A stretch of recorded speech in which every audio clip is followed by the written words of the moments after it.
Halo Sobat Relasi, jumpa lagi dengan saya Pratama Adi. Hari ini kita akan membahas mengenai akuntansi untuk SMA dan SMK. Sekarang kita akan membahas mengenai pengertian dan tujuan akuntansi. Akuntansi itu adalah suatu disiplin ilmu atau aktivitas jasa menyediakan informasi yang diperlukan untuk melaksanakan kegiatan secara efisien dan mengevaluasi kegiatan usaha atau entitas atau transaksi yang bersifat keuangan. Jadi, kalau perusahaan itu tidak ada akuntansi, maka kita tidak akan tahu perusahaan itu melakukan suatu keuntungan maupun kerugian. Jadi akuntansi itu berfungsi untuk apa? Untuk mengetahui perusahaan kita ini mengalami penurunan ataupun peningkatan di bidang laba maupun kerugian perusahaan.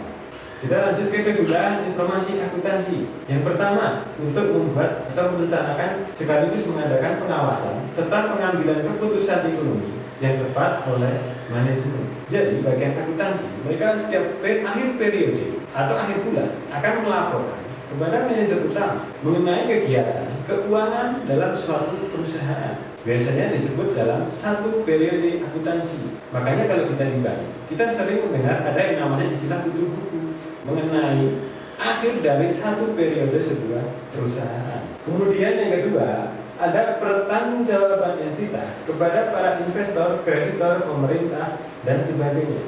Yang dimaksud di sini, para investor adalah orang-orang yang telah menanamkan modal kepada perusahaan.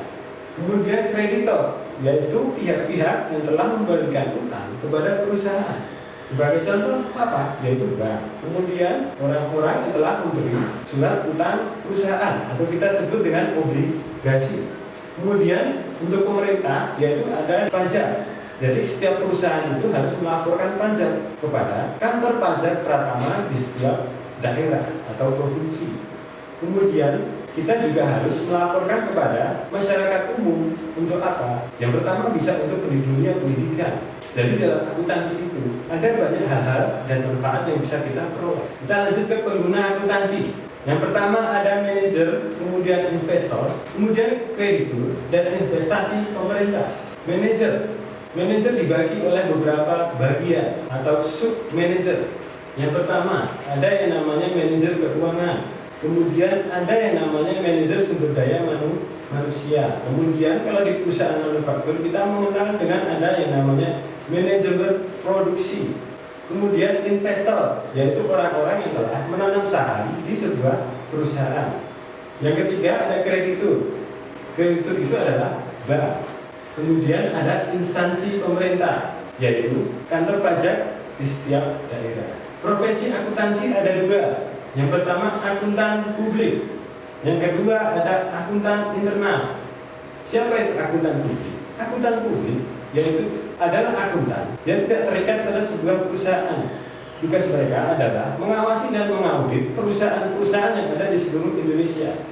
Kemudian ada akuntan internal, yaitu akuntan yang bekerja pada sebuah perusahaan dengan mengerjakan seluruh satu periode akuntansi pada sebuah perusahaan. Bidang-bidang spesialisasi akuntansi. Yang pertama ada akuntansi keuangan. Kemudian yang kedua ada akuntansi biaya, yang biasanya terdapat pada perusahaan manufaktur. Kemudian ada akuntansi manajemen, yaitu berfungsi sebagai pengatur pada manajemen-manajemen yang ada di perusahaan. Contoh, manajemen produksi, yaitu membutuhkan akuntansi manajemen untuk menentukan produksi apa saja barang-barang yang diperlukan. Dan manajemen pemasaran, yaitu untuk mengetahui jumlah biaya pengeluaran dari manajer pemasaran selama satu periode.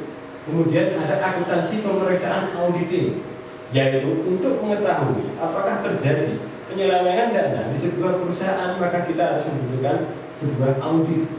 Kemudian akuntansi perpajakan, yaitu akuntansi yang bertugas untuk menentukan satu pajak pada perusahaan maupun pada perorangan, yaitu perorangan di mana karyawan pasti digunakan pajak. Kemudian ada akuntansi anggaran, yaitu menentukan anggaran dalam satu bulan ataupun satu periode. Kira-kira barang apa saja yang dibutuhkan ke depannya atau satu bulan kemudian oleh suatu perusahaan. Kemudian ada akuntansi pemeriksaan, bersama dengan audit. Tugasnya adalah memeriksa jika ada penyelewengan di suatu perusahaan. Jenis-jenis perusahaan.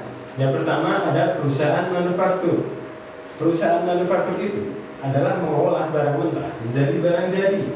Kemudian perusahaan dagang, perusahaan dagang itu hanya membeli barang jadi, kemudian menjualnya kembali. Kemudian ada perusahaan jasa. Perusahaan jasa itu adalah perusahaan yang bergerak di bidang jasa. Jenis-jenis organisasi perusahaan.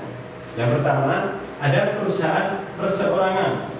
Yang kedua, ada perusahaan persekutuan yang sering kita dengar dengan istilah CV atau firma.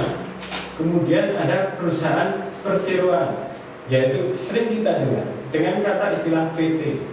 Biasanya PT itu perbedaan dengan perusahaan perseorangan maupun CV dan firma adalah mereka sudah bisa menjual saham kepada masyarakat atau khalayak umum.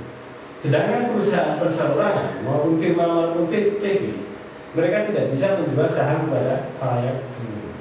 Demikian penjelasan saya mengenai akuntansi untuk SMA dan SMK. Sahabat Relasi, pasti bisa!